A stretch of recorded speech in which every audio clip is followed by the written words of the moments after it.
রাজার ঘরে ছোট রানী এলো পদ্মাবতী, রানী পদ্মাবতী।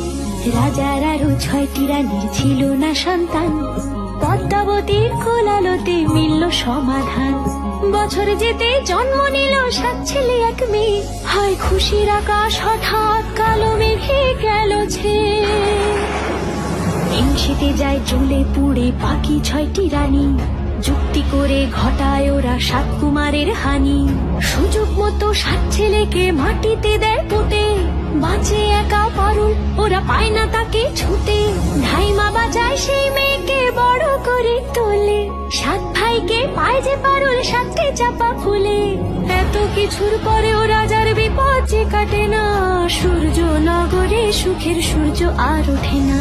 হিংসা বিবাদ বিচ্ছেদ আর প্রেমের কাহিনীতে পারুল বোন কি পারবে 7 ভাই চম্পাকে জাগাতে?